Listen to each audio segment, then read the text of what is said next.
ప్రభునందు ప్రియమైనటువంటి దేవుని సంగమా, నేటి పునరుత్థాన ప్రభుదిన ఆదివారపు ఆరాధనలో మన యొక్క త్రియేక నాథుడు, మన ప్రభువు, మన రక్షకుడు అయిన యేసుక్రీస్తు వారిని ఆరాధించడానికి పరిశుద్ధాత్మ ద్వారా ప్రేరేపణ కలిగి వచ్చిన సంఘానికి మన ప్రభు అయిన యేసుక్రీస్తు వారి నామమునందు మీకు శుభాభివందనాన్ని తెలియపరుస్తూ ఉన్నాను. కొద్ది నిమిషాలు దేవుని యొక్క మాటలు ధ్యానించడానికి ఇష్టపడదాం. గడిచిన ఆదివారంలో మీకు నేను తెలియపరిచిన రీతిగా ప్రకటన గ్రంథ ధ్యాన శీర్షికను మనం ప్రారంభిస్తూ ఉన్నాం.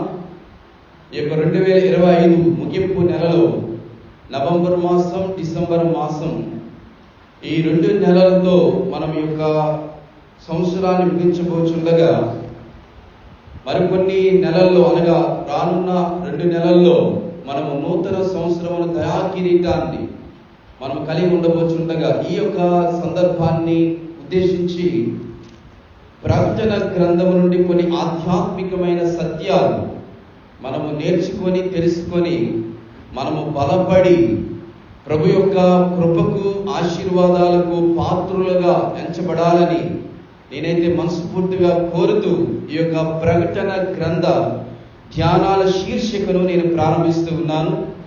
కొన్ని పరిస్థితుల గుండా మనం ప్రకటన గ్రంథాన్ని ధ్యానిస్తూ ఉంటున్నప్పుడు అర్థం చేసుకోవడం అనేది చాలా కష్టం.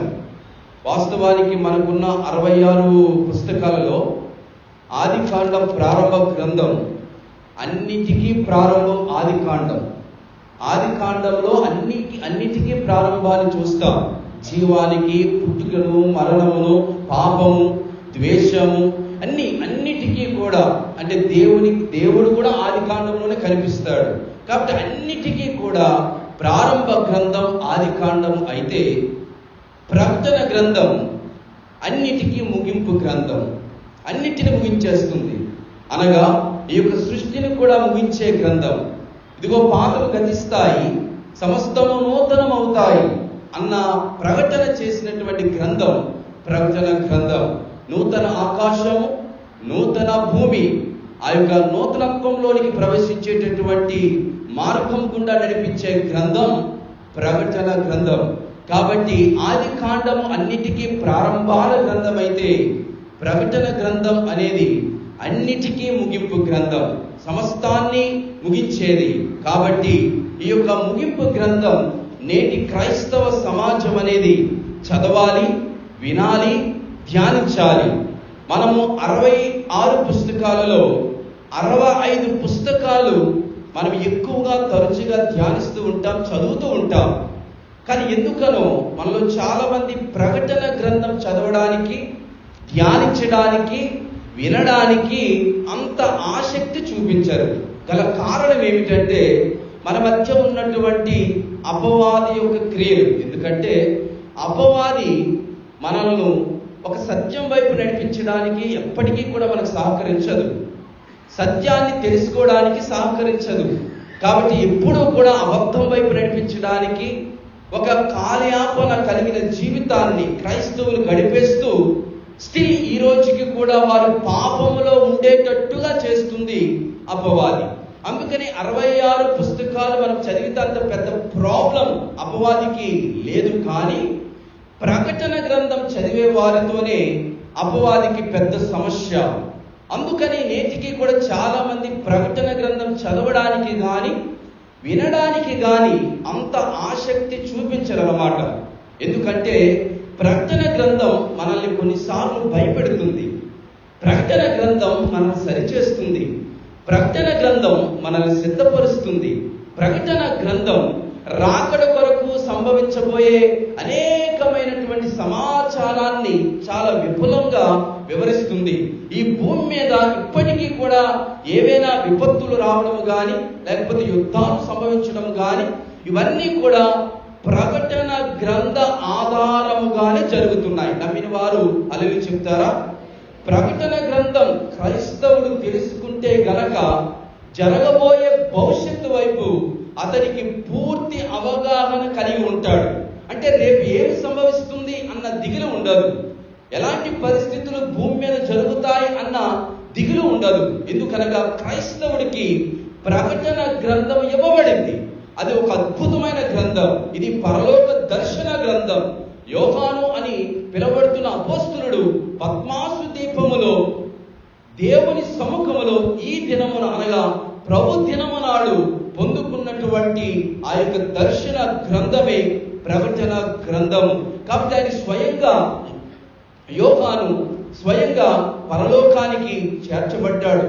ఆ దర్శనములో అనేకమైనటువంటి విషయాలను అతడు కన్నులారా చూచి దానిని అతనికి తెలిసినంత మట్టుకు దానిని గ్రంథస్థం చేశాడు. కాబట్టి ఈ యొక్క ఉదయకాల సమయంలో సంగమ, ఈ అంత్య దినాల్లో మనం ఎక్కువగా ప్రకటన గ్రంథాన్ని చదవాలి.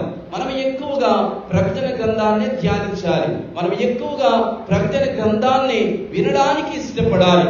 65 పుస్తకాలు చరిత్ర అంతా కూడా జరిగిపోయినటువంటి చరిత్రగానే ఉంటుంది. కానీ ప్రకటన గ్రంథం అనేది జరగబోయేది జరుగుతూ ఉంది. వర్తమానంలో జరుగుతున్నాయి, భవిష్యత్తులో జరగబోతున్నాయి. ఈ విషయాలు క్రైస్తవుడు ఖచ్చితంగా తెలుసుకోవాలి. ఒక ప్రశ్న అడగడానికి నేను ఇష్టపడుతున్నాను. Listen carefully. జాగ్రత్తగా వాక్యాన్ని వినడానికి, వాక్యం మీద మనసు పెట్టడానికి మీరందరూ కూడా ప్రయత్నం చేయాలని ప్రభుపేట మీకు నేను మనవి చేస్తున్నాను.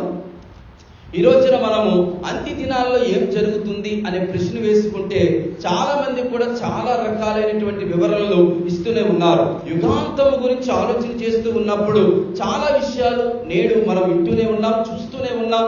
చాలా విషయాలు గుండా యుగాంతం యొక్క సమాచారాన్ని మనము అధ్యయనం చేస్తూనే ఉన్నాం. అయితే యేసుక్రీస్తు ప్రభువారు కూడా చాలా విషయాలు ఆయన జీవించిన కాలంలో, లేకపోతే ఆయన పరిచర్య కాలము అని పిలువబడే 3.5 సంవత్సరాల పరలోక రాజ్య ప్రకటన పరిచర్య కాలంలో యేసుక్రీస్తు ప్రభువారు యుగాంతం గురించిన సమాచారం, అంత్య దినాల గురించిన సమాచారం చాలా స్పష్టంగా ఆయన తెలియపరిచాడు. ఈ యొక్క సమాచారం మీరు 3 భాగాలు చేయాలి. ఏంటి ఆ సమాచారం అంటే, అంత్య దినాల్లో జరగబోయే కొన్ని సూచనలు ఉంటాయి. అందులో ఒకటి యూదులకు ఇవ్వబడిన సూచనలు వేరు, రెండవది క్రైస్తవులకు ఇవ్వబడిన సూచనలు వేరు, మూడవది అన్యులకు సర్వలోకానికి ఇవ్వబడుతున్నటువంటి సూచనలు. కాబట్టి యుగాంతములో అంత్య దినాలలో ఇవి అంత్య దినాలండి, ఎండింగ్ డేస్ అంటారు. అంటే ఈ యొక్క ప్రవచన గ్రంథంలో రాయబడినటువంటి, ప్రకటన గ్రంథంలో తెలియపరిచినటువంటి యేసుక్రీస్తు ప్రభువారు ప్రకటించిన రీతిగానే అన్ని కూడా జరుగుతూనే ఉన్నాయి. యూదులకు సంభవించినటువంటి సూచనలు కొన్ని చెప్పాడు. అవి ఏమిటనగా, వారందరూ కూడా ఒక చోట సమకూర్చబడతారు. రెండవది, ఎవరు సమకూర్చబడతారు? యూదులందరూ కూడా ఒక చోటికి వస్తారు. క్రీస్తు శకం 70లో ఆ యొక్క రోమా సామ్రాజ్యము చేత చల్లా చెదరైపోయినటువంటి డయస్పొరా అని పిలువబడుతున్నటువంటి యూదులందరూ కూడా, అనగా డయస్పొరా అనేటువంటి మాటకు అర్థం ఏమిటనగా, యూదులు హింసాకాండం బట్టి, ఇశ్రాయేలీయులు ఆ యొక్క హింసను బట్టి రోమిల చేతుల్లో నుండి వారి ప్రాణాలు కాపాడుకోవడానికి వారు ప్రపంచంలో ఉన్నటువంటి నలుమూలలకు కూడా వారు చల్లా చెదరైపోయారు. ఇలా చల్లా చెదరైపోయినటువంటి వారిని డయస్పొరా అంటారు. యాకోబు రాసిన పత్రిక ఇలా చల్లా చెదరైపోయినటువంటి వారి కొరకు రాయబడినటువంటి పత్రిక. ఆయా ప్రాంతాలకు వెళ్ళిపోయినటువంటి వారిని ఉద్దేశించి రాయబడినటువంటి పత్రికలు సాధారణ పత్రికలు, అనగా పేతురు రాసిన ఆ యొక్క 2 పత్రికలు, యోహాను రాసిన 3 పత్రికలు, ఒకటి యూదా పత్రిక, యాకోబు పత్రిక. ఇవన్నీ కూడా in general epistles from the Bible. మనము బైబిల్ గ్రంథంలో సాధారణమైనటువంటి పత్రికలుగా, ఉత్తరాలుగా మనం చూడగలుగుతూ ఉన్నాం. కాబట్టి యూదులు చల్లా చెదరైపోయారు, ప్రపంచంలో నలుమూలలు వెళ్ళిపోయారు. భారతదేశంలో కూడా చాలా మంది యూదులు ఉన్నారు, ఆఫ్రికాలో కూడా చాలా మంది యూదులు ఉన్నారు, అమెరికాలో కూడా చాలా మంది యూదులు ఉన్నారు, ఇజ్రాయిల్లో కూడా చాలా మంది యూదులు ఉన్నారు, ఆస్ట్రేలియాలో కూడా చాలా మంది యూదులు ఉన్నారు. ప్రతి ఖండంలో కూడా యూదులు వారి ప్రాణాలు కాపాడుకోవడానికి వారు ఏమయ్యారు అనగా, క్రీస్తు శకం 70లో వారికి వచ్చిన హింసను బట్టి వారు చల్లా చెదరైపోయారండి. అయితే వారిని ఉద్దేశించి యేసు ప్రభువు వారు ఏమన్నారనగా, అంత్య దినాల్లో వారందరూ కూడా ఒక చోటు సమకూర్చబడతారు. సమకూర్చబడి వారు ఏం చేస్తారు అనగా, వారు కోల్పోయిన దేవాలయాన్ని, వారు కోల్పోయినటువంటి ఆ యెరూషలేములో ఉన్నటువంటి సొలొమోను ద్వారా కట్టబడిన ఆ యొక్క దేవాలయము నెబుకద్నెజర్ ద్వారా కాల్చివేయబడినప్పుడు, దాన్ని తొలగించబడినప్పుడు, మరలా హేరోదు కాలంలో 2వ మారు కట్టబడిన దేవాలయం ఏదైతే ఉందో అది మరలా రోమా సామ్రాజ్యము ద్వారా కూల్చివేయబడినప్పుడు, పాడు చేయబడినప్పుడు, కాల్చివేయబడినప్పుడు ఇప్పుడు అక్కడ దేవాలయం అనేది లేదు. కాబట్టి ఆ యొక్క దేవాలయాన్ని మరలా వారు కడతారు, అది సూచన. రెండవది, వారు కట్టబడిన దేవాలయంలోనికి ఒక నిషిద్ధమైన లేకపోతే ఒక అపవిత్రమైన దానిని వారు ప్రతిష్ఠిస్తారు. ప్రతిష్ఠించినప్పుడు అదే దేవుడుగా ఆరాధించబడుతుంది, అదే అంత్యక్రీస్తు. అయితే ఈ సమాచారము యూదులు నమ్మరండి, ఈ సమాచారము వారు అంగీకరించారు. ఎందుకంటే ఇది చెప్పింది వారు అంగీకరించని, వారు సిలువ వేసినటువంటి యేసుక్రీస్తు ప్రభువారు చెప్పారు కాబట్టి అందుకనే వారు నమ్మరు. కానీ అంత్యక్రీస్తునే వారు మెస్సయ్యగా వారు ఆరాధిస్తారు. యాంటిక్రైస్ట్, అంత్యక్రీస్తునే ప్రభువుగా వారు పూజిస్తారు. అవి జరగబోతున్నాయి అనేటువంటి సూచనలు యూదులను ఉద్దేశించి యేసు ప్రభువు చెప్పారు. మరి క్రైస్తవులకు సంబంధించిన అంత్య దినాల సూచనలు ఏమిటంటే అవి వేరు. అన్ని కలిపేయకండి, మిక్చర్ లాగా చేయకండి, కడుపు పాడవుతుంది. సత్యం మనకు తెలియదు, దేనికి దాన్ని సెపరేట్ చేసేయాలి. యూదులకు ఇవ్వబడిన సూచనలు అవి. వారి జీవితంలో జరుగుతూ ఉంటే అమ్మ ప్రభు రాకడ సమీపంగా ఉందా, అయ్యో దేవుడు త్వరగా రాబోతున్నాడా అనే భయం మనలో పుట్టడానికి యూదుల గురించి కొన్ని విషయాలు చెప్పాడు. ఓ యూదులారా, ఓ ఇశ్రాయేలులారా, మీలో ఇవి సంభవిస్తాయి అనే విషయాన్ని యేసు ప్రభువు తెలియపరిచాడు. మరి క్రైస్తవులు, క్రీస్తు రక్తంలో కడగబడిన క్రైస్తవులకు కూడా కొన్ని సూచనలు ఉన్నాయి. అంత్య దినాల్లో ఏం జరుగుతాయంటే ఆ విషయాలు అపోస్తలుడైనటువంటి పౌలు కూడా తన పత్రికలో చాలా స్పష్టంగా రాశాడండి. అందులో ఏమవుతుంది అనగా జాగ్రత్తగా అర్థం చేసుకోవాలి. సంఘాలు చీలిపోతాయి, సంఘాలు పాడైపోతాయి, సంఘాల పునాదులు ఏమైపోతాయి అనగా తగిలిపోతాయి, సంఘాలు సినిమా థియేటర్లు అయిపోతాయి, సంఘాలు పెళ్లి మండపాలు అయిపోతాయి, సంఘాలు వ్యాపార మందిరాలు అయిపోతాయి, సంఘాలు దొంగల గృహంగా మారిపోతుంది. కాబట్టి సంఘంలో ఉన్న విశ్వాసులు భ్రష్టులైపోతారు, వారి యొక్క విశ్వాసం నుండి వారు తొలగిపోతారు. ఈ రోజున వారికి ఉన్న భక్తిని రేపు కొనసాగించలేరు, ఈ రోజు వారికి ఉన్నటువంటి విశ్వాసాన్ని రేపు భవిష్యత్తులో ఆ యొక్క విశ్వాసాన్ని వారు కొనసాగించలేరు. కాబట్టి వారు జాగరులై వారు చాలా జాగ్రత్తగా ఉండాలి. ఉండకపోతే ఏమవుతుంది అనగా అపవాదితో పాటు వారిని కూడా భ్రష్టులైపోయే ప్రమాదం ఉంది. అందుకే అపోస్తలుడు పౌలు అంటూ ఉన్నాడు, నేను మొదటిలో ఎప్పుడైతే కన్వర్ట్ అయ్యానో, ఎప్పుడైతే అపోస్తలుల కార్యముల గ్రంథం 9వ అధ్యాయంలో ఎప్పుడైతే నేను కన్వర్ట్ అయ్యి యేసు ప్రభువు అని అంగీకరించి ఆయన దర్శనము ద్వారా ఆయన రాజ్య వ్యాప్తి నిమిత్తమై సువార్థికునిగా మారాను, చనిపోయినంత వరకు కూడా, అప్పుడు మొదలుకొని చనిపోయినంత వరకు కూడా నా విశ్వాసమును నేను కాపాడుకున్నాను. ఎక్కడా కూడా అక్కడ మారిన వ్యక్తిని ముగింపు వరకు కూడా వెనుక తిరగలేదు, వెనుకున్న వాటిని చూడలేదు, నా పాప జీవితాన్ని జ్ఞాపకం చేసుకోలేదు, నా భ్రష్ట జీవితాన్ని జ్ఞాపకం చేసుకోలేదు, నేను కక్కిన దానిని తిరిగి నేను తినలేదు అని సాక్ష్యాన్ని పలికాడు. కాబట్టి క్రైస్తవుల్లో కూడా కొన్ని సూచనలు ఉన్నాయి. దేనికనగా అంత్య దినాలకు. ఏంటి అనగా వారు విశ్వాసఘాతుకులైపోతారు, ధనాపేక్షకులైపోతారు. కాబట్టి ఇవన్నీ కూడా మంచి సూచనలు కావండి.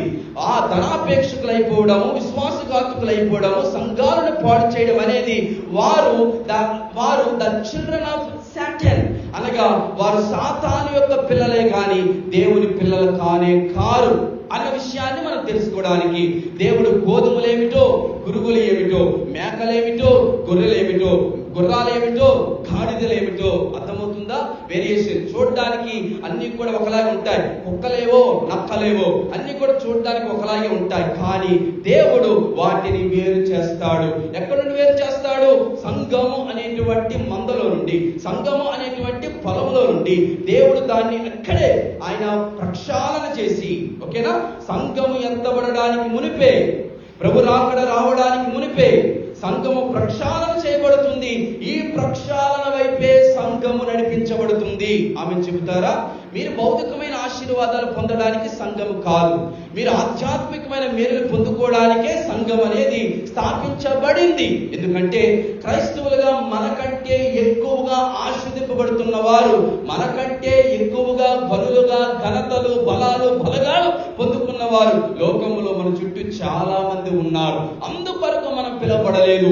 మనము వారి నుండి వేరైపోయి నిత్య జీవాన్ని పొందుకోవడానికి, నిత్యత్వాన్ని పొందుకోవడానికి, ఒక అద్భుతమైన జీవితాన్ని, ఒక అందమైన జీవితాన్ని మనం కలిగి ఉండడానికి దేవుడు మనల్ని సంఘముగా ఆయన సమకూర్చాడు. ఈ ప్రక్షాళనలో గోధుమలేమిటో గురుగులేమిటో వేరైపోతాయి. తరువాత మేకలు గొర్రెలు వేరైపోతాయి, గుర్రాలు గాడిదలు వేరైపోతాయి, కుక్కలు నక్కలు వేరైపోతాయి. ఎందుకు ఇవన్నీ చెబుతున్నాను అనగా, ఇవన్నీ చూడడానికి ఒకలాగే ఉంటాయి. ఒకలాగే ఉంటే నక్కను చూసి కుక్క అనుకున్నా, కుక్కను చూసి నక్క అనుకున్నా, గాడిదను చూసి గుర్రం అనుకున్నా, గుర్రమును చూసి గాడిద అనుకున్నా చాలా ప్రమాదం. అందుకే మనము ఆ యొక్క విజ్ఞత, ఆ యొక్క వివేచన, ఆ యొక్క ఆలోచన కలిగించే ఏకైక గ్రంథము ప్రకటన గ్రంథము. ఆమె చెప్తారా? అందుకే ప్రకటన గ్రంథాన్ని చాలా బలంగా చెప్పాలి. ప్రకటన గ్రంథాన్ని చాలా ఆసక్తితో వినాలి. ప్రకటన గ్రంథాన్ని ప్రార్థనాపూర్వకంగా ధ్యానించాలి. ప్రకటన గ్రంథాన్ని అల్లాటప్పగా దాన్ని ధ్యానించి కాలయాపన చేసే గ్రంథం అయితే కానే కాదు. ఎందుకంటే ఇది మన భవిష్యత్తు గ్రంథము, భవిష్యత్తులో జరగబోయే చారిత్రాత్మక గ్రంథము, ప్రవచనాత్మకమైన గ్రంథము. కాబట్టి ఈ యొక్క చరిత్రను మనం తెలుసుకోవడానికి, ఈ ప్రవచనాత్మకమైన గ్రంథాన్ని ధ్యానించడానికి ఎక్కువగా నేటి సంఘాలు ఆసక్తి చూపించాలి. ఇంకా ఎంతకాలం అబ్రహాము విశ్వాసానికి తండ్రి కాబట్టి నువ్వు కూడా విశ్వాసాన్ని కలిగి ఉండాలని ఇంకా ఎంతకాలం మీరు వింటారు? ఇంకెంతకాలం దానినే ప్రకటన చేస్తారు? మీరు విశ్వాసులే కదా, మరలా మీరు విశ్వాసాన్ని పొందుకోండి అని వితౌట్ క్లారిటీ, ఒక రకమైన అర్థరహితమైనటువంటి అంశముతో అనగా అది ఇంకా మనకు అర్థం కాలేదంటే అంతకంటే దౌర్భాగ్యము మన క్రైస్తత్వంలో లేనే లేదు. కాబట్టి మనందరము విశ్వాసులమే, మనందరము దేవుని సన్నిధిలో నమ్మకంగా ఉండేవారమే, మనం పిలువబడిన వారమే. కానీ పిలువబడిన వారము మనం ఏం చేయాలి? కొన్ని సత్యాలు తెలుసుకోవాలి. యూదులకు కొన్ని సూచనలు ఇచ్చాడు దేవుడు, వారని నమ్మరు. రెండవది, క్రైస్తవులకు దేవుడు ఇచ్చాడు, ఖచ్చితంగా నమ్మాలి. మూడవది, అన్యులకు కూడా దేవుడు ఇచ్చాడు కొన్ని సూచనలు. దేని కొరకు? అంత్య దినాలు ఎలా ఉంటాయి, యుగాంతంలో ఏం జరుగుతుంది, చివరి దినాలు ఏమవుతాయి. పౌలు వారు చెప్పారు, యేసు ప్రభువు వారు చెప్పారు. ఏం చెప్పారండి? ఇతరుల విషయంలో, అన్యుల విషయంలో ఏమన్నాడు? విపత్తులు వస్తాయి, ఓకే, ప్రమాదాలు జరుగుతాయి, యుద్ధాలు జరుగుతాయి, వరదలు వస్తాయి, కరువు వస్తుంది, కరువు తాండవిస్తుంది, తరువాత అన్యాయం, అక్రమం, దౌర్జన్యం భూమి నిండా నిండిపోతుంది. అర్థమవుతుందా? ఇవన్నీ ఎవరి గురించి చెప్పాడు? ఎవరి గురించి ఉద్దేశించి చెప్పాడు యేసు ప్రభు అంటే అది అన్యులను ఉద్దేశించి చెప్పాడు. అయితే ఈ అన్యులు కూడా దాన్ని స్వీకరించారు. వారేమంటారు? కర్మఫలం అంటారు. అంటే మనం చేసుకున్న దానికి మనకు వస్తున్నటువంటి పరిణామాలు ఇవి అని వాళ్ళు టేక్ ఇట్ ఈజీగా తీసుకొని భవిష్యత్తులో ఏమవుతారో విషయాన్ని మర్చిపోతారు. కానీ ఇక్కడ యూదులకు, వినండి, ఇక్కడ యూదులకు ఇటు అన్యులకు మధ్యలో ఎవడున్నాడు? క్రైస్తవుడు ఉన్నాడు. యూదులకు ఈ సమాచారం చెప్పవలసిన బాధ్యత క్రైస్తవుడికే ఉంది, అన్యులకు ఈ సమాచారం చెప్పవలసిన బాధ్యత క్రైస్తవుడికే ఉంది.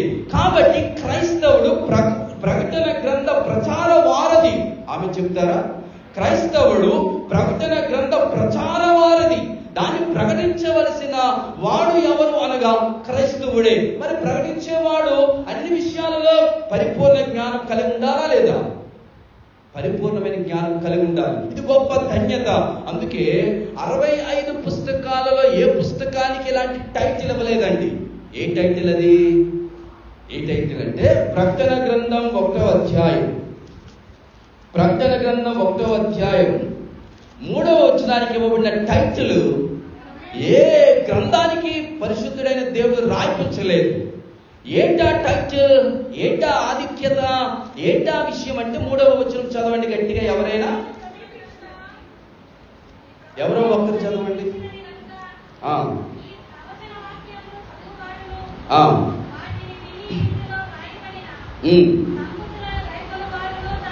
రైట్. సమయము సమీపించినది, సమయము సమీపించి ఉన్నది కనుక ఈ ప్రవచన వాక్యములు చదువువాడును వాటిని విని ఇందులో రాయబడిన సంగతులను గైకొను వారును ధన్యులు. ప్రకటన గ్రంథంలో 7 ధన్యతల గురించి రాయబడింది. ప్రకటన గ్రంథంలో 7 ఆశీర్వాదాల గురించి రాయబడింది. ఇంగ్లీష్లో ధన్యతని బ్లెస్డ్ వన్ అంటారు. అంటే ఆశీర్వదింపబడిన వారు అని అర్థం. ఎవరు? ప్రకటన గ్రంథం ప్రకారం 7 ఆశీర్వాదాలు, 7 ధన్యతలు రాయబడ్డాయి. అందులో ప్రథమమైనటువంటి ధన్యత, ఆశీర్వాదం ఏమిటి అనగా ఈ ప్రకటన గ్రంథ వాక్యాలు చదువువాడును, వినువాడును, గైకొనువాడును ధన్యుడు అని రాయబడిన ఏకైక గ్రంథం ప్రకటన గ్రంథం. ఈ ప్రకటన గ్రంథానికి 7 పేర్లు ఉన్నాయి. ఎన్ని పేర్లు ఉన్నాయి? 7 పేర్లు ఉన్నాయి. ఏంటి ఆ యొక్క 7 పేర్లు అంటే జాగ్రత్తగా వినడానికి ఇష్టపడండి. నెంబర్ 1, దీనిని అపోకలిప్స్ అనేటువంటి పదం, గ్రీక్ పదంలో ఉపయోగించిన పదం అది. అపోకలిప్స్ అనగా ముసుగు తొలగించబడింది, భ్రమ పోయింది, మబ్బులు వీడిపోయాయి, బయలుపరచబడింది సత్యం అని అర్థమిచ్చే పేరు ఈ ప్రకటన గ్రంథానికి ఉన్నది. రెండవది వెల్లడి చేయబడింది. రెవల్యూషన్ అంటే రివీల్డ్, అంటే అది ప్రకటింపబడింది, బయలుపరచబడింది, వెల్లడి చేయబడింది అనే భావన. కాబట్టి ప్రకటన గ్రంథానికి ముసుగు తొలగించిన గ్రంథం, వెల్లడి చేయబడిన ప్రత్యక్షత గ్రంథం. అయితే ఏంటి వెల్లడి చేయబడింది అంటే 2 విషయాలు, జాగ్రత్తగా వినాలి. 2 విషయాలు. నెంబర్ 1, భవిష్యత్తులో జరగబోయే రహస్య విషయాలను ఈ ప్రకటన గ్రంథం వెల్లడి చేస్తుంది. రెండవది, దేవుని ప్రణాళికను వెల్లడి చేసింది. ఈ ప్రకటన గ్రంథంలో 2 ఉంటాయి. ఒకటి, భవిష్యత్తులో జరగబోయే రహస్యాలు ఉన్నాయి. రెండవది, దేవుని ప్రణాళికలు ఉన్నాయి. అందుకే you should read and you should listen and you should meditate the words from the book of Revelation. దీని మీద మనసు ఉంచాలి. ఇంతవరకు చాలా కార్యాపన చేసేసింది సంఘం. పరిశుద్ధాత్మ దేవుడు మన యొక్క అజ్ఞాన దశను చూసి జాలిపడి మన యందు అపారమైన కృపను కనపరుస్తున్నాడు. అందుకే సమయము లేదు. We don't have that much good time. We all are closing to death. We are going to ending. మనం ముగింపులోనికి వెళుతున్నాం. మనము చివరి దశలో ఉన్నాం. ఆధ్యాత్మికంగా మనము బలపడాలి, బ్రతకాలి అంటే ప్రకటన గ్రంథంలో ఉన్న భవిష్యత్తు ప్రణాళిక విషయాలు మనకు తెలియాలండి. కరోనా రాబోతుంది అని చెప్తే మీరు ప్రికాషన్స్ తీసుకుంటున్నారా లేదా? వరదలు వస్తున్నాయని red alert, yellow alert, orange alert ఇస్తూ ఉంటే కొన్ని జాగ్రత్తలు తీసుకుంటున్నారా లేదా? ప్రకటన గ్రంథం కూడా ఆధ్యాత్మికమైన జీవితానికి అలర్ట్. మేలుకో, మేలుకో. ఆధ్యాత్మికంగా నువ్వు నిద్రపోవద్దు. ఆధ్యాత్మికంగా నువ్వు మేలుకో. భవిష్యత్తు ఏమిటో నువ్వు తెలుసుకో. అలా తెలియపరచడానికి దేవుడు గొప్ప కృపను చూపించిన గ్రంథ రూపంలో చూపించినటువంటి గ్రంథం ప్రకటన గ్రంథం. రెండవ పేరు దీనికి ఏమిటంటే ద రెవల్యూషన్ టు జాన్, అనగా యోహాను అనేటువంటి అపోస్తలులకు దేవుడు ఇచ్చినటువంటి దర్శన గ్రంథం ఈ యొక్క ప్రకటన గ్రంథం. మూడవది దీనికి పేరు ఏమిటనగా ద బుక్ ఆఫ్ ప్రాఫెసీ, ప్రవచన గ్రంథం అని దీనికి పేరు. ఎందుకనగా ఈ యొక్క గ్రంథంలో భవిష్యత్తు గురించిన సమాచారం ఉంది. రెండోది అంత్యకాలంలో జరగబోయే అనేక సంఘటనల వివరాలు, తీర్పులు, చివరిగా యేసుక్రీస్తు యొక్క అంతిమ విజయం గురించిన ప్రవచనాత్మక సందేశాలు, వివరణలు ఈ యొక్క గ్రంథంలో తెలియపరచబడింది. నాలుగో పేరు ఏమిటనగా దర్శన గ్రంథం, అంటే ద బుక్ ఆఫ్ విజన్. అంటే అది దర్శనం అంటే జాగ్రత్తగా అర్థం చేసుకోవాలి. కళ వేరు, స్వప్నం వేరు, దర్శనాలు వేరు. మీలో చాలా మంది నాకు దర్శనం వచ్చింది, నాకు దర్శనం వచ్చింది అంటారు. ఏంటి దర్శనము అంటే? దర్శనం అంటే లిటరల్ గా నువ్వు ఆ ప్రాంతానికి వెళ్ళాలి, లిటరల్ గా నువ్వు ఆ ప్రాంతాన్ని చేరుకోవాలి. లిటరల్ గా నీ బాడీ ఇక్కడ ఉండకూడదు. నువ్వు కూడా ఆత్మ మహిమ శరీరాన్ని దాల్చి ఆ ప్రాంతానికి వెళ్ళాలి. అయితే మనకు వస్తుంది ఏమిటి? స్వప్నాలే, కలలే. కానీ అది దర్శనాలు కానే కాదు. దర్శనము అంటే నీవు అక్కడికి చేర్చబడాలి, ఆ ప్రాంతంలో నీ ఉనికి ఉండాలి. అర్థమవుతుంది కదా? కాబట్టి ఆ యొక్క దర్శనాన్ని ఇక్కడ ప్రకటన గ్రంథం అంటే కంటి సాక్ష్యం ఉందన్నమాట. అంటే చూస్తున్నాడు భక్తుడు, గ్రంథకర్త రాసినటువంటి వ్యక్తి, ఐ విట్నెస్ ఉంది.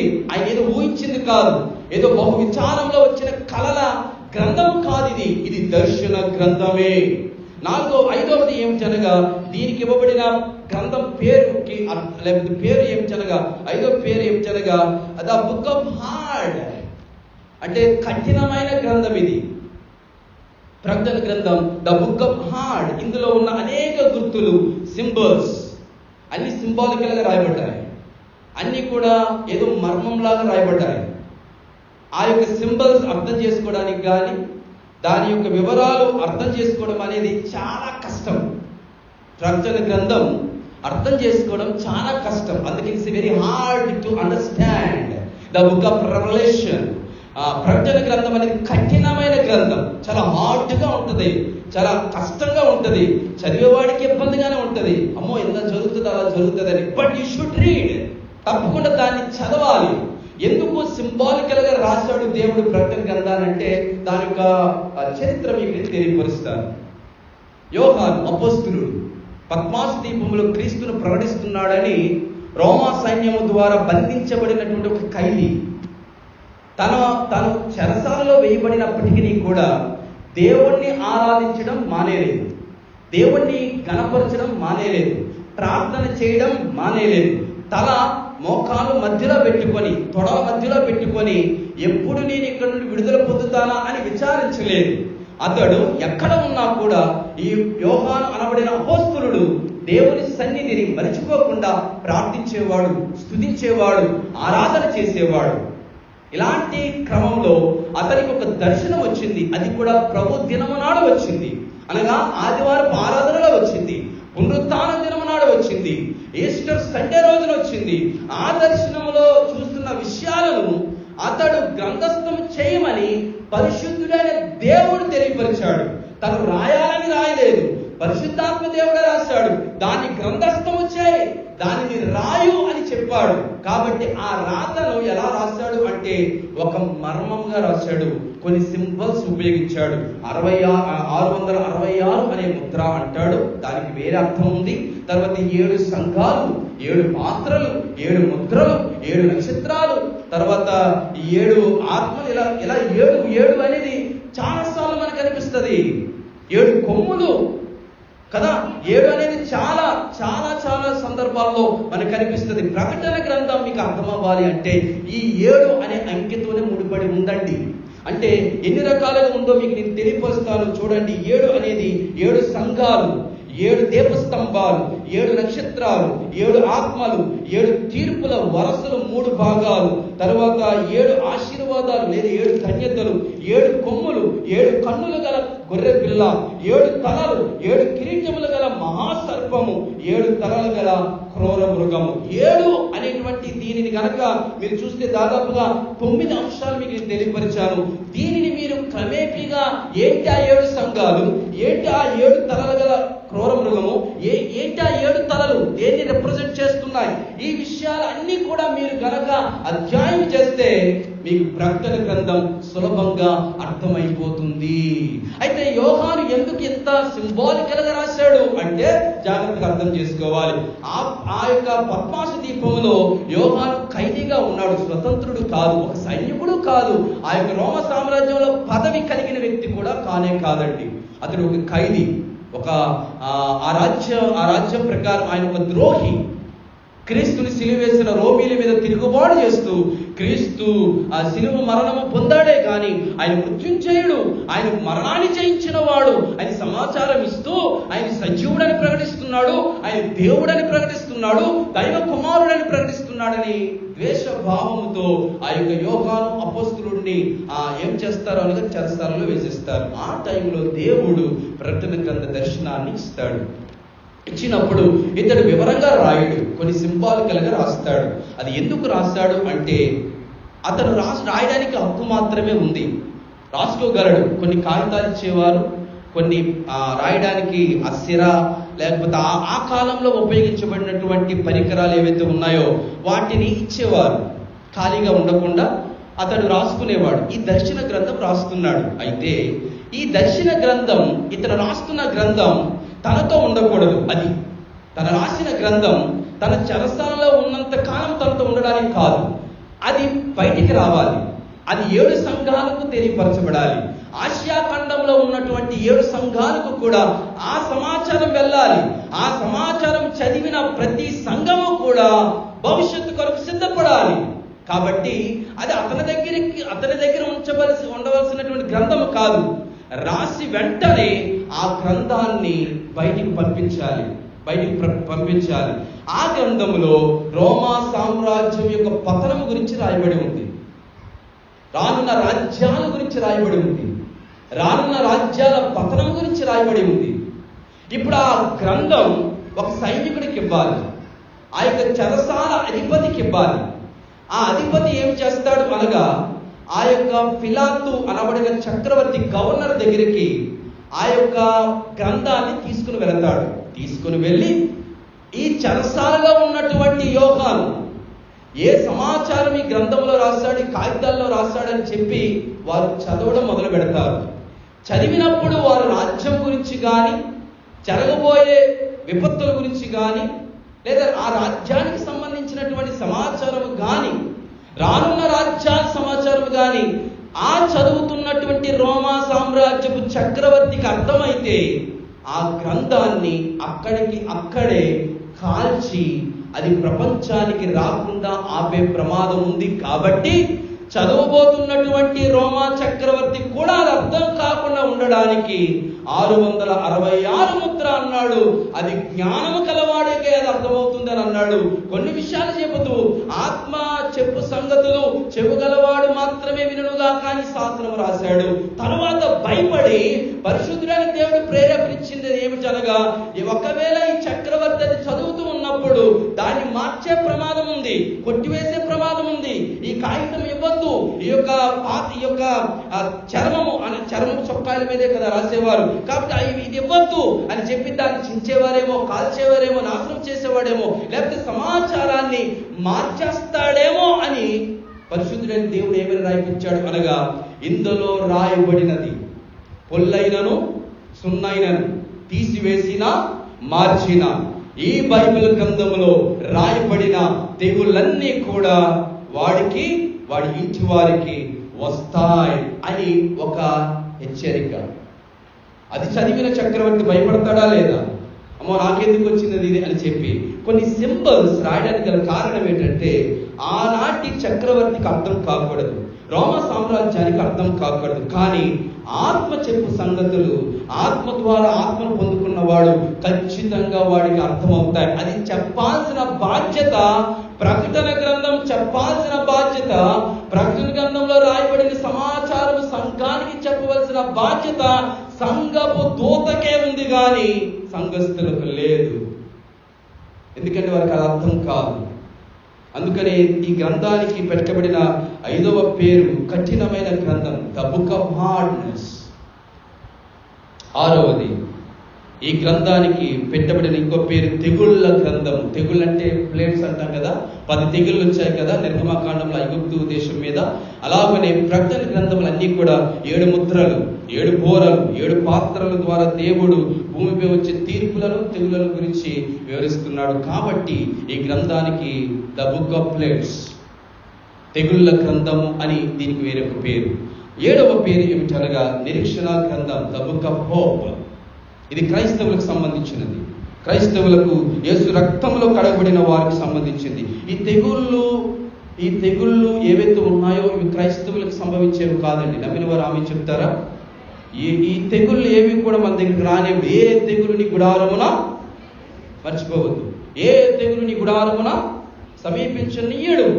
కీర్తనల గ్రంథం 91వ కీర్తన ప్రకారం ఎందుకు ఏ తెగులు మన గుడారం సమీపించదు? అడ్డుగా ఉన్నది ఏమిటి? క్రీస్తు రక్తము. ఆమె చెప్తారా?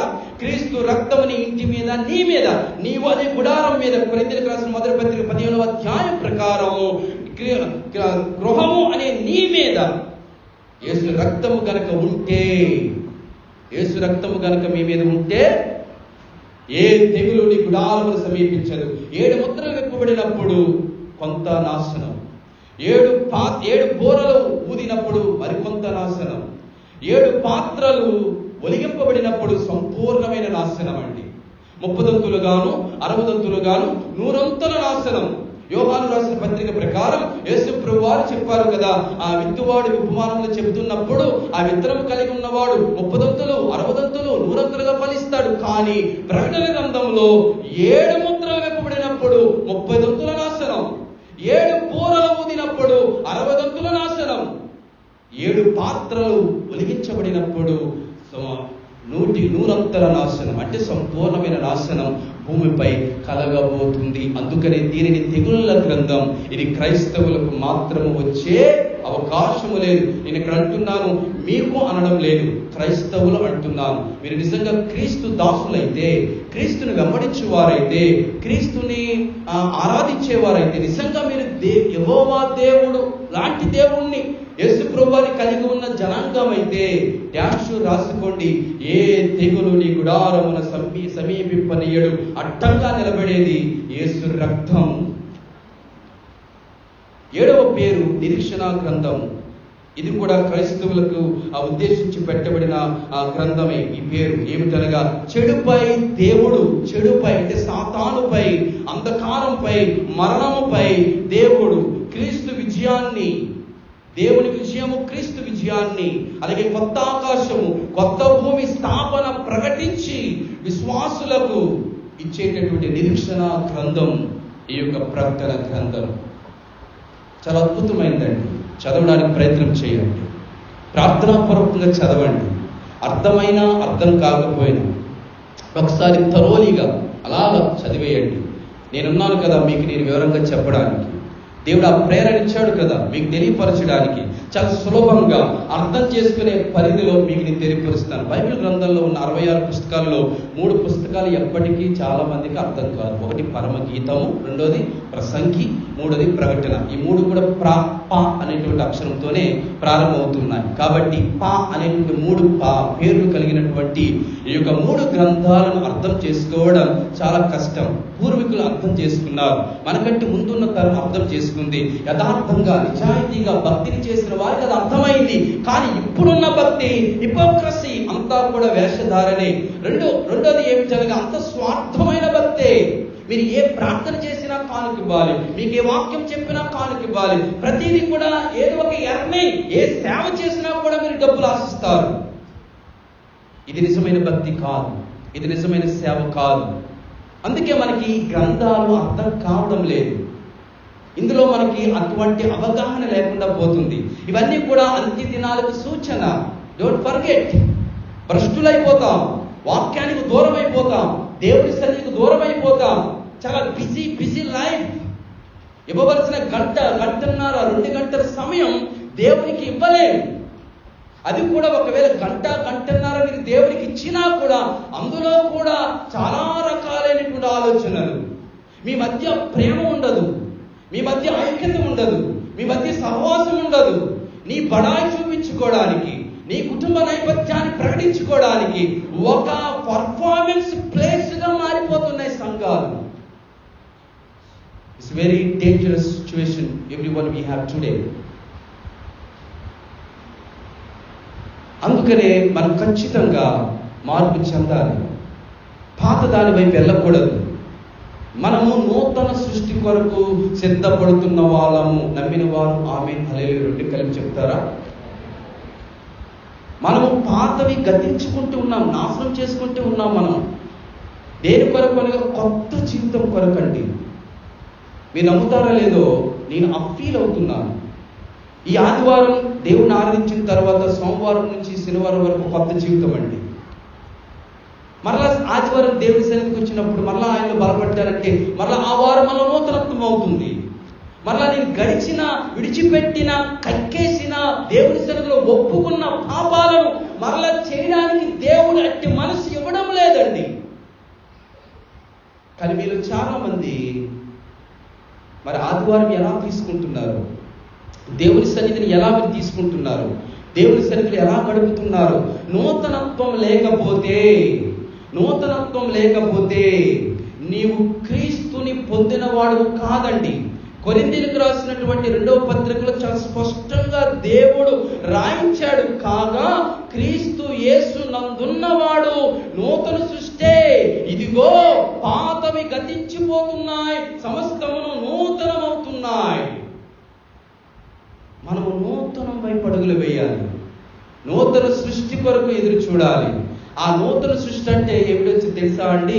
ప్రకటన గ్రంథంలో చెప్పబడింది కదా, ఈ పాతవన్నీ గతించిపోతాయి, ఈ భూమి నాశనం అయిపోతుంది, ఆకాశం కంటికి కనిపించే ఆకాశము నాశనం అయిపోతుంది, సూర్య చంద్ర నక్షత్రాలు, ఆది కాండంలో ప్రారంభమైన ప్రతి ఉనుకు, వినండి, ఆది కాండంలో ప్రారంభమైన ప్రతిదీ కూడా ప్రకటన గ్రంథంకి వచ్చేటప్పటికి నాశనం అయిపోయి మరలా కొత్త భూమి, కొత్త ఆకాశం, కొత్త ధనం వైపు అడుగులు వేస్తుందండి. మనము దాని కొరకు ఎదురు చూస్తున్నామండి. నాశనం అయిపోతున్న వాటితో మనం నాశనం అవడానికి దేవుడు మనల్ని ఏర్పాటు చేసుకోలేదు. మనం నూతన జీవితం కొరకు ఎదురు చూస్తున్నాం. అది దేవుడి ద్వారా కట్టబడేది. ఇప్పుడు మీకు నేను ఇంకొన్ని ఆధ్యాత్మికమైన విషయాలు తెలియపరుస్తాను. ఇక్కడ మనం 3 వాక్య భాగాలు చదువుకున్నాం. ఈ 3 వాక్య భాగాల్లో 3 విషయాలు రాయబడ్డాయి. ఒకటి ఏమిటనగా 1వ వచనం ప్రకారము హెడ్లైన్స్ అంటే ముఖ్య అంశాలు కనిపిస్తాయి మీకు. అంటే ఈ గ్రంథం దేని కొరకు రాయబడింది ఒకసారి ఎవరైనా చదివినిపిస్తారా గట్టిగా? ప్రకటన గ్రంథం 1వ అధ్యాయం 1వ వచనం ముఖ్య అంశాలు. అందులో ఈ ప్రకటన గ్రంథంలో ఉండబోయే హెడ్లైన్స్ ఏమిటి అనగా చదవండి 1వ వచనం. యేసుక్రీస్తు ఓకే, ముఖ్య అంశం ఏమిటి అనగా యేసుక్రీస్తు తన దాసులకు, ప్లూరల్ వర్డ్, కనపరచుటకు దేవుడు ఆయనకు అనుగ్రహించిన ప్రత్యక్షత. అంటే దేవుడు యేసుక్రీస్తుకి ఇస్తే, యేసుక్రీస్తు తన దాసులకు ఇస్తే, ఆ దాసులు సంఘానికి ఇస్తారు ఆ ప్రత్యక్షత. అర్థమైతే ఒక లైన్, ఒక చైన్, ఒక లింక్. మొదటిగా దేవుడు యేసుక్రీస్తుకు ఆ ప్రత్యక్షత ఇస్తే, ఆ ప్రత్యక్షత శిష్యులకు ఇవ్వబడింది. దాసులు అనగా the disciples of Christ Jesus, యేసు ప్రభువు శిష్యులకు ఇవ్వబడుతుంది. కాబట్టి ఆ శిష్యులు ఈ సమాచారాన్ని ఎవరికి ఇస్తారు? లోకానికి ఇస్తారు. ఇంకా చెప్పాను కదండి, క్రైస్తవుడు అంటే ద ఫాలోవర్ ఆఫ్ క్రైస్ట్. యేసు శిష్యుడే క్రైస్తవుడు. అందుకే యేసు ప్రభువు ఏమన్నారు? సర్వలోకానికి వెళ్ళి సువార్తను ప్రకటించి తండ్రి, కుమార, పరిశుద్ధాత్మ నామములో వారు బాప్తిస్మం ఇచ్చి వారిని నా శిష్యులుగా చేయండి. ఇప్పుడు దేవుడు ఆ ప్రత్యక్షత క్రైస్తవులు అనబడిన దేవుని శిష్యులుగా పిలువబడుతున్న మీకు ఇస్తే, మీరు యూదులకు చెప్పాలి, అన్యులకు చెప్పాలి. You are the middle between Jewish, those who have the law from the Lord, and Gentiles. అందులో ముస్లిమ్స్ ఉండొచ్చు, హిందువులు ఉండొచ్చు, నాస్తికులు ఉండొచ్చు, ఎవరైనా ఉండొచ్చు. జెంటైల్స్, ఇతరులు, అన్యులు, వారికి మధ్య దేవుడిని నిలబెట్టాడు. నీ పాత్ర ఏమిటో తెలుసా? క్రీస్తు ద్వారా పొందుకున్న ప్రత్యక్షత నీవు ఈ లోకానికి చెప్పాలి. నువ్వు ఇలా ఉండిపోవడం కాదు. మీరు చేసే పని, మనం చేసే పని ఎవరైనా చేస్తారండి. ఏంటి మనం చేస్తున్న పని? ఆదివారం రావడమే, ఆరాధన చేయడమే, కానుకలు ఇవ్వడమే, ఎన్ని కానుకలు ఇచ్చాయో చదువుకోవడమే, మన పేరు వచ్చిందా లేదా, విన్నామా లేదా, అదే. నా పేరు తప్పుగా చెబితే వెంటనే లేచి నా పేరు అది కాదు, నా పేరు గట్టిగా చదవాలి. ఇదేనా? దీనికైనా ఇదే ప్రత్యక్షత. ఈ పని ఎవడైనా చేస్తాడు. కానీ క్రైస్తవుల పని ఏమిటో తెలుసా అండి? దేవుని ప్రత్యక్షతను ప్రకటించే పని. అది సర్వలోకానికి మనం ఇవ్వాలి.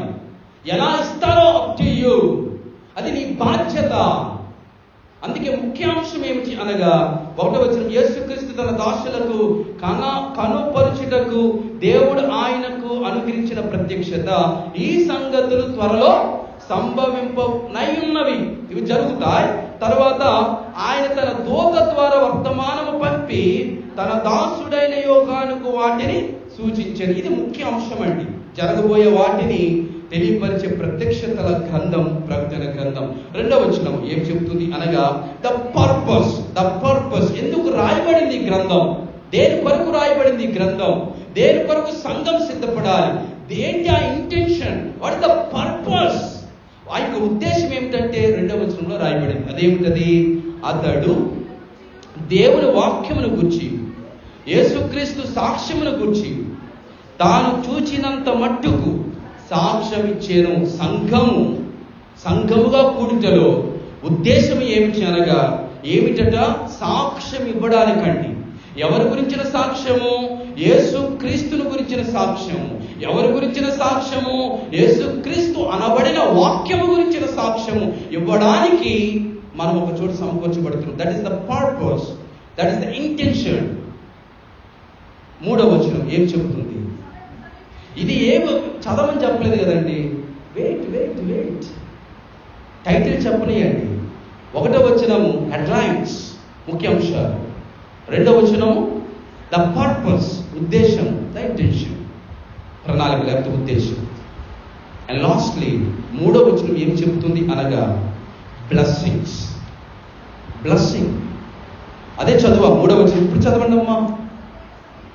సమయము సమీపించినది కనుక ఈ ప్రవచన వాక్యములు చదువువాడును వాటిని విని ఇందులో రాయబడిన సంగతులను గైకొను వారును ధన్యులు. That is the blessings.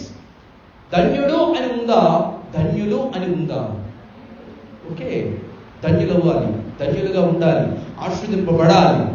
ఇందులో మనకి 7 ఆశీర్వాదాలు ఉన్నాయి. రానున్న వారంలో ఏంటి ఆ 7 ధన్యతలు, ఏంటి ఆ 7 ఆశీర్వాదాలు అనే విషయాన్ని మనం ధ్యానించడానికి సిద్ధపడదాం. దానికంటే ముందుగా ఈ గ్రంథం యొక్క ప్రాముఖ్యతను మీకు నేను తెలియపరచడానికి ఇష్టపడతాను. సాధారణంగా ప్రత్యక్షత అంటే రెవల్యూషన్. ప్రత్యక్షత అనే మాట మనం రెవల్యూషన్ అనే పదంతో మనం చూస్తూ ఉంటాం. ఈ ప్రత్యక్షత బైబిల్ గ్రంథం ప్రకారము 2 విధాలుగా దేవుడు దాన్ని బయలుపరిచాడు. ఇంతకు ప్రత్యక్షత అంటే దేవుని గురించిన జ్ఞానాన్ని, తన సంకల్పాన్ని మనుషులకు వెల్లడి చేసే విధానాన్ని రెవల్యూషన్ లేకపోతే ప్రకటన, ప్రత్యక్షత అంటారు. కానీ ఇందులో 2 రకాలు ఉన్నాయి. జాగ్రత్తగా వినాలి. మీరు ఎంత ధన్యులో, మీరు ఎంత ఆశీర్వదింపబడిన వారో, మీరు ఎంత గొప్పవారో మీకు తెలియడం లేదు. ఇప్పుడు చెప్తాను, జాగ్రత్తగా వినండి. ప్రత్యక్షతలో 2 రకాలు. ఒకటి జనరల్ రెవల్యూషన్, సాధారణ ప్రత్యక్షత. దేవుడు తన యొక్క శక్తిని, తన యొక్క ఉనికిని, తన యొక్క మహిమను సాధారణ మార్గాల ద్వారా వెల్లడి చేస్తాడు. సాధారణంగా అంటే దేవుడు ఉన్నాడు అని చెప్పేది, దేవుని శక్తి ఎలాంటిదో తెలియపరిచేది, దేవుని మహిమ ఎలాంటిది అని తెలియపరిచే సాధారణ మార్గాలు ఉన్నాయి. అందులో ఒకటి ఏమిటనగా సృష్టి చెప్తుంది కదా. కీర్తనల గ్రంథం 19వ అధ్యాయం 1వ వచనం ప్రకారం ఆకాశములు దేవుని మహిమను వివరించుచున్నవి, అంతరిక్షము ఆయన చేతి పనిని ప్రచురించుచున్నది. కాబట్టి ఇది సాధారణ రెవల్యూషన్. ఎవరైనా కూడా ఈ సృష్టి ఎలా వచ్చింది, ఎవరు చేశారు, ఇక ఆ సూర్యుడు అక్కడే ఉండాలి అని, ఆ చంద్రుడు అక్కడే ఉండాలని, అంతరిక్షం అనేది ఉంది, అది మన కంటికి కనిపించిన ఒక దశ. ఆకాశంలోనికి ఎవరు వెళ్తారు, అసలు ఆకాశంలో ఏముంటాయి, అది ఎవరు చేశారు? ఈ రోజు సైన్స్ గ్రహాల పేర్లు చెప్తుంది, కానీ ఆ గ్రహాలు ఎవరు నిర్మించాడో చెప్పలేదు, ఎలా వచ్చాడో చెప్పలేదు. అలాగని అలాంటి గ్రహాన్ని ఇంకోటి చేయగలదా అంటే హైలీ ఇంపాసిబుల్. మనిషి చేయలేనిది, అసాధ్యమైనది. సాధారణ ప్రత్యక్షత, సృష్టి ద్వారా దేవుడు ఉన్నాడు అని చెప్పబడుతుంది. సృష్టి ద్వారా దేవుడు ఎంత శక్తివంతుడండి. మొన్న మోతా తుఫాను వచ్చింది.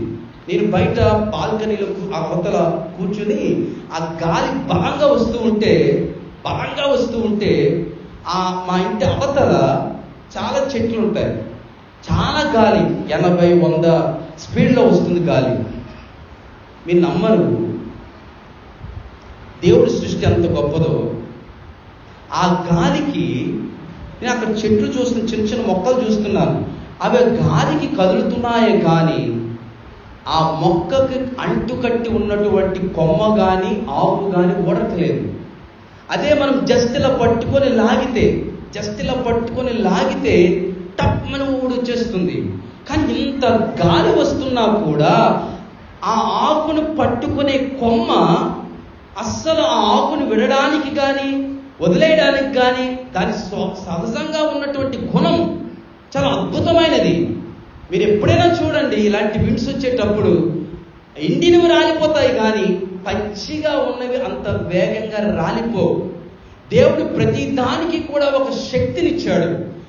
ఆయన శక్తి అలాంటిదే, ఊడిపోయేది కాదు. అబ్బా, ఇంకో విషయం చెప్తానండి, శూన్యంలో ఈ భూమి వేలాడడం దేవుని యొక్క శక్తి అండి. పడిపోవడం లేదు భూమి, కిందకి జారిపోవడం లేదు భూమి, శూన్యంలో వేలాడుతట్లుగా చేసేది దేవుని యొక్క శక్తి అండి. That is the power. మూడవది దేవుని మహిమ. ఈ భూమి మీద దేవుడు చేసిన సృష్టికి మించిన మహిమ మనము చేసుకున్న వస్తువుల్లో లేదండి. మహిమ, అందం, ఘనత, గొప్పతనం దేవుడి సృష్టిలోనే ఉంది. ఈ రోజున చాలా మంది కూడా టూరింగ్, ట్రావెల్ ప్యాకేజీలు కూడా ఎందుకు తీసుకుంటున్నారు? దేని కొరకు తీసుకుంటున్నారు? దేవుడు సృష్టించిన సృష్టిని చూడడానికి, ఆయా దేశాలు వెళ్ళడానికి. అందులోనే దేవుడి మహిమ ఉంది, అందులోనే దేవుడి గొప్పతనం ఉంది. దేవుడి అందం అనేది దేవుడి సృష్టిలో పెట్టేశాడు.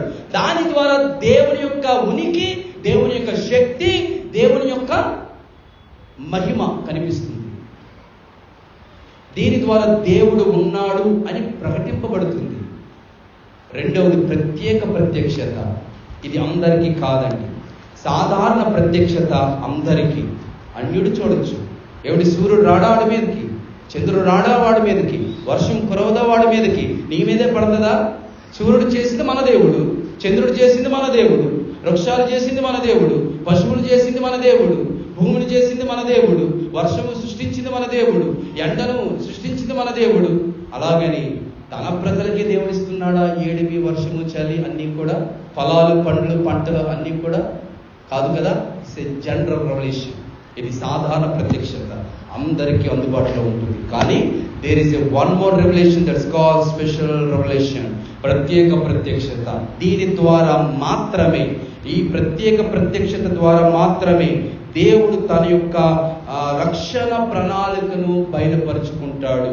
ఇది ఒక్క ద్వారా మాత్రమే. సృష్టి ద్వారా రక్షణ ప్రణాళిక ప్రకటింపబడదు. మరి దేని ద్వారా పాస్టర్ గారు? దేవుడి యొక్క ప్రత్యక్షత, ఆ రక్షణ ప్రణాళిక ప్రత్యక్షత బయలుపరచబడుతుంది. అనగా ఇన్ యువర్ హ్యాండ్, మీ చేతుల్లో ఉన్నటువంటి బైబిల్ చెబుతుంది రక్షణ ప్రణాళిక గురించి. రెండవది, యేసుక్రీస్తు ద్వారా, ఆ ప్రత్యేక ప్రణాళిక ద్వారా రక్షణ ప్రణాళిక గురించిన సమాచారం ఈ లోకానికి అందించబడుతుంది. అందుకని యేసు ప్రభువు జననం ప్రత్యేక ప్రత్యక్షత, యేసుక్రీస్తు ప్రభువారి మరణం ప్రత్యేక ప్రత్యక్షత, యేసుక్రీస్తు ప్రభువారి సమాధి ప్రత్యేక ప్రత్యక్షత, ఆయన యొక్క పునరుత్థానం స్పెషల్ రెవల్యూషన్, ప్రత్యేక ప్రత్యక్షత, ఆయన యొక్క ఆరోహణం ప్రత్యేక ప్రత్యక్షత, ఆయన ఆగమనం ప్రత్యేకమైనటువంటి ప్రత్యక్షత. ఇది కేవలము క్రైస్తవులకు, క్రీస్తు యేసు నందున్న వారికి రివీల్ చేయబడిన స్పెషల్ రెవల్యూషన్. ఆ యొక్క ప్రత్యేక ప్రత్యక్షతలో మనందరం కూడా ఉన్నామండి. ఈ ప్రత్యక్షత అన్యులకు చేరవలసినటువంటి బాధ్యత మనది. ఆమె చెప్తారా? ఈ ప్రత్యక్షత వాక్యం గురించి, యేసుక్రీస్తుని గురించి చెప్పాల్సినటువంటి బాధ్యత సంఘానిది. మీరు నమ్మండి, నాతో పాటు చెప్పండి, నేను ప్రత్యేక ప్రత్యక్షతలో ఉన్నవాడను. నమ్మిన వారు గట్టిగా చెప్పండి, నేను ప్రత్యేకమైన ప్రత్యక్షతలో ఉన్నవాడను. లోకము సాధారణ ప్రత్యక్షతలో ఉన్నది. Right, you are special. If you believe it, say amen. You are unique. You are unique. నువ్వు ప్రత్యేకమైన వాడు. You are separate generation. You are separate people. మీరు లోకం నుండి వేరు చేయబడినటువంటి ఒక గుంపు. You are unique. ప్రత్యేక ప్రత్యక్షతలో ప్రయాణం అవుతున్నవారు. ఈ ప్రత్యేక ప్రత్యక్షతలో ఉన్నవి ఏమిటనగా, ఒకటి పరిశుద్ధ లేఖనము, రెండోది పరిశుద్ధుడైన దేవుడితో సహవాసం. ఈ రెండు కలిగి ఉన్న సంఘమే మీరు. ఆ ప్రత్యేక ప్రత్యక్షతలో ముందుకు వెళ్ళండి.